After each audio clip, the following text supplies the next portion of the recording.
Fala pessoal, tudo bem? Eu sou Ivan Dama e hoje eu vou responder as perguntas que me fizeram no Instagram no dia 12 de novembro. E eu selecionei algumas aqui que eu gostei bastante do tema e vou usar essa plataforma aqui para poder explanar um pouco melhor aqui, certo? Então, a primeira pergunta que eu gostei bastante foi essa aqui, ó.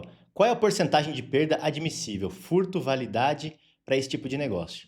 Então vamos lá, quando a gente fala de um mercado autônomo, a gente está falando de um varejo. E é importante que a gente entenda que todo varejo ele vai ter perdas. Todo varejo ele vai ter, vamos dizer assim, custos que você vai pagar e vai acabar não vendendo, tá? A gente costuma pensar somente no supermercado, mas não é só o supermercado. Todo varejo, de fato, tem isso daí. Uma loja de roupa tem perda, uma drogaria tem perda, uma loja de móveis tem perda. Pode parecer estranho, mas tem sim. O supermercado tem perda e, lógico, o mercado autônomo também vai ter perda. A pessoa que perguntou aqui colocou sobre furto e validade, mas tem um terceiro tipo de perda que a gente tem também, que são as avarias. Tá? Então, imagina, vamos dizer assim, um salgadinho que veio aberto, levemente aberto, aí o ar saiu. Imagina uma latinha de refrigerante que ela caiu e acabou ficando amassada a lata. Ninguém vai comprar isso daí. Uma long neck que caiu no chão, acabou quebrando. Isso daí também são perdas por avaria. Então, a gente divide a nossa perda em três: em furtos, validade e avaria, certo? Para um mercado autônomo, é um pouco mais difícil você fazer um controle de validade muito efetivo em relação ao supermercado, porque no supermercado, de fato, eu já mostrei isso várias vezes, você coloca um carrinho do supermercado e coloca mega oferta aqui na frente, você vai liquidar tudo em questão de horas. Para o mercado autônomo é um pouquinho mais difícil. Mas vamos voltar ao cerne da pergunta. Qual que é a porcentagem aceitável?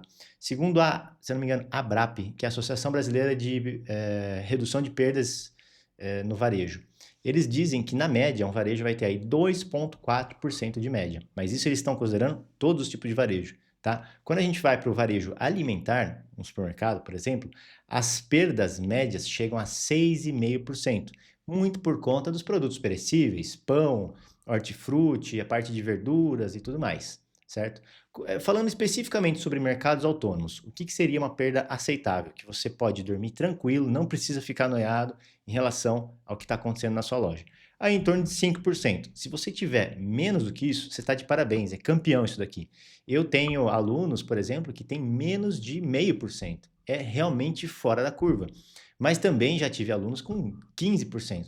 15% é, assim, alerta vermelho, sua loja não está dando lucro, muito provavelmente ela está dando prejuízo. Pode ser um pouquinho a mais, um pouquinho menos? Pode ser 4, 5, 6%. O importante é que você não deixa passar disso. E aí, se passar, estou com 7%, por exemplo. Vai quebrar esse 7%. O que significa o furto? O que significa a variedade? O que significa a varia? Você vai trabalhar ações diferentes em cima de cada uma dessas. Tá certo? Vamos para a próxima pergunta aqui, ó. Essa aqui é muito boa e é uma das perguntas que eu mais recebo, ó. Como ganhar de empresas consolidadas em uma assembleia? Eu vou contar a história de um aluno meu de Goiânia, falei com ele ontem, e ele estava me contando que a segunda assembleia que ele participou foi ele e mais 7 empresas. Dentro dessas 7 empresas, tinha uma que era a maior empresa de lojas próprias da cidade dele, e também lá estava o maior franqueado de uma das marcas, as duas empresas com mais de 20 lojas, tanto loja própria quanto franquia, e ele estava lá, vamos dizer assim, como o patinho feio. Pô, é minha segunda assembleia, eu não tenho nenhuma loja, o que eu vou fazer? E ele acabou ganhando. Ele ganhou por quê? Porque ele tinha o discurso certo. Quando eu comecei a minha jornada empreendendo com mercados autônomos, eu não tinha o discurso certo, eu não sabia o que eu estava fazendo, não sabia o que colocar na proposta, não sabia até onde eu poderia ir ou não. E hoje eu vejo que para mim é muito fácil eu fazer essas ofertas, porque eu já perdi muitos condomínios, eu sei exatamente até onde eu posso ir e onde eu não posso ir. Então, eu tenho, por exemplo, uma lista que é um FAQ, as principais perguntas que já me fizeram em assembleias, e eu sei as respostas para todas essas perguntas. Então, eu transmito um ar de muito mais profissionalismo quando eu tenho uma resposta que está aqui dentro, a pessoa vai fazer, eu vou responder na hora, do que eu falar assim, nunca pensei nisso, é verdade. Ó, eu vou ver e te aviso. Semana que vem dá aquele ar de improviso, não sei o que eu estou fazendo. Então, como que você vai ganhar uma assembleia, mesmo sendo pequenininho, mesmo começando, você tem que ter o discurso correto, você tem que ter o discurso certo, você tem que saber o que você está fazendo. E isso só vem de duas formas. Ou você vai na prática, que foi o que eu fiz, eu perdi 10 assembleias, 15 assembleias, 30 assembleias, 50 assembleias, E aí eu comecei a entender o que que eu falava que ganhava e o que eu deixava de falar que eu perdia uma assembleia. Ou você vai por esse lado, ou você vai atrás de alguém que já passou por isso. Eu, por exemplo, já participei de mais de 500 assembleias, eu sei exatamente o que falar e eu consigo ensinar isso para você, sentado na mesa de um bar, eu consigo te explicar exatamente o que você tem que falar, tá? Então a resposta dessa pergunta, como ganhar empresas consolidadas em uma assembleia, é tendo a estratégia e o discurso 100% alinhado. Vamos para a próxima pergunta aqui, ó. Essa eu achei interessante, até pela, vamos dizer assim, pela parte principal aqui da pergunta, ó. Tenho 2 lojas e vou passar 10 dias fora. Como programar para não faltar nada? Cara, é muito complexo isso daqui, porque eu tô assumindo que você tá imaginando que você vai abastecer a loja, vai sumir por 10 dias e a loja vai estar lá depois. Principalmente pensando aí no fim do ano, sei lá, vou viajar com a minha família, vou pra praia, vou pro Nordeste, vou para algum lugar. Se você tem um mercado autônomo, o mercado ele precisa estar abastecido, porque um mercado desabastecido ele não vende, tá? É muito importante que o seu mercado esteja abastecido. Então você tem dois problemas quando você não abastece o seu mercado. O primeiro é óbvio, é a queda na receita, você vai faturar menos.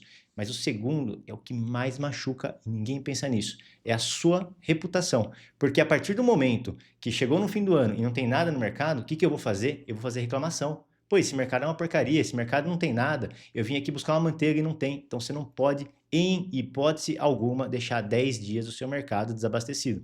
O que que você vai fazer? Se você tem, igual você falou aqui, ó, tenho 2 mercados, tenho 2 lojas e você tem que abastecer essas 2 lojas, obviamente, com essas 2 lojas talvez você ainda não tenha funcionário fixo. O que que eu recomendo? Pega alguém da sua confiança, pega um jovem, pega um sobrinho, pega alguém, traz ele para dentro da sua empresa pelo menos 30 dias antes. Você vai pagar essa pessoa, tá? E o custo dessa pessoa, ele é um investimento para você ficar tranquila quando você for fazer a sua viagem. Você vai trazer ele 30 dias antes, vai ensinar todos os processos para ele, vai ensinar ele a fazer separação de mercadoria, vai ensinar sobre o FIFO, vai ensinar a reposição, vai ensinar a falar com o cliente e tudo mais. E aí você vai fazer uma compra um pouco mais robusta antes de você sair, deixa no seu estoque lá, deixa guardado. Essa pessoa que você escolheu, que seja da sua confiança para ser um freelance, você vai dar acesso ao estoque para ela e vai dar acesso às lojas, vai fazer todos os cadastros, tudo necessário. E aí ela vai fazer esse abastecimento para você. Se você fizer isso, você consegue viajar tranquila, não vai ter perda na sua popularidade, na sua reputação, não vai ter queda na sua receita. Agora, se você deixar Deus dará, vai dar muito problema. Vai por mim, porque eu já ganhei muita loja em lugar de pessoas que estavam operando dessa forma, tá? Então, não chuta a bola para fora não. Beleza? Agora, essa pergunta eu achei sensacional. Ó, qual seria o risco em começar esse negócio? Como não daria certo? E foi exatamente uma das perguntas que eu me fiz lá atrás quando eu estava começando. Quando eu vi o primeiro mercado autônomo, eu falei, pô, quais são os riscos? Porque a gente tem que fazer uma matriz de risco, a gente tem que pensar no risco que a gente está colocando. Porque eu tenho um dinheiro que ele está aplicado em algum lugar, eu vou tirar isso daqui, vai gerar um custo de oportunidade para eu investir num negócio, esse negócio ele tem que dar certo. Ou se ele não der certo, eu preciso ter os riscos mapeados para eu saber mais ou menos aonde eu estou me enfiando. Beleza? Então vamos comparar com um comércio tradicional, tá? Pensa aí numa loja de roupa, pensa numa padaria, pensa, sei lá, num laboratório, qualquer tipo de negócio, qualquer tipo de comércio que você pode abrir. O primeiro passo que você vai fazer é escolher o ponto. E aí, depois que você escolhe o ponto, você vai lá, assina com a imobiliária. Normalmente, no mínimo, 1 ano de contrato você vai ter. E tem multa de 3 aluguéis se você quiser quebrar antes dos 12 meses. E aí você vai entrar no ponto. Muito provavelmente esse ponto não está otimizado, ele não está pronto para você entrar com o seu comércio. Por quê? No passado era outra coisa, era uma loja de celular, você vai montar outra coisa lá, uma loja de roupa, uma padaria, você vai ter que mexer nas coisas. Então tem toda a adequação que você vai fazer de eletricista, civil, pintura, gesso, iluminação, um monte de coisa que você vai fazer. Então, o risco é muito maior. Por quê? Vamos supor que você abre um restaurante. E aí naquela rua que você colocou seu restaurante, você fez todos os estudos, não passa ninguém. Se não passa ninguém, o cara não vai entrar e consumir no seu restaurante. Isso vai te gerar prejuízo porque você não vai ter receita. Então, você mudar o seu restaurante de lugar, você vai perder. Primeiro, você vai ter que pagar a multa dos 3 meses. E segundo, que você vai perder basicamente todas as adequações que você fez de fachada, de gesso, de piso, tudo. Quando a gente pensa no mercado autônomo, a gente está colocando esse mercado dentro de um espaço que está cedido para nós. Então, primeiro de tudo, a gente não tem contrato de aluguel. Se o negócio não for para frente, você pode sair com muito mais facilidade. O segundo ponto é que quando tem adequações, essas adequações são muito mais simples do que um ponto comercial. Provavelmente você vai gastar aí 1.000, 2.000, 3.000, máximo 5.000 de reforma. tá? Dá para gastar mais? Dá para gastar mais, eu tô falando na média, tá, gente? E o risco seria do negócio dar errado. Agora, vamos supor que você fez tudo errado, analisou o ponto errado, colocou errado, escolheu tudo errado e não está faturando sua loja. Você tem duas opções. Ou você vai prospectar um novo ponto, e aí você vai gastar R$ 300 para um carreto, ir até a primeira loja, tirar tudo daqui, botar na segunda loja e começar a ganhar dinheiro nesse aqui que você estudou melhor. Essa é a primeira opção. Ou você cansou de vez o negócio e todas as coisas que você investiu aqui, elas são líquidas. Você consegue vender a gôndola, você consegue vender os produtos, você consegue vender as câmeras, você consegue vender as geladeiras. É muito fácil. Então, por que eu entrei nesse tipo de negócio? Porque eu entendi que o risco era muito baixo de dar errado. Então, se tudo der errado, se eu escolhi tudo errado, se eu fiz absolutamente tudo errado, o que eu faço? Ou eu vou para um ponto melhor, ou eu vendo tudo. E isso é maravilhoso.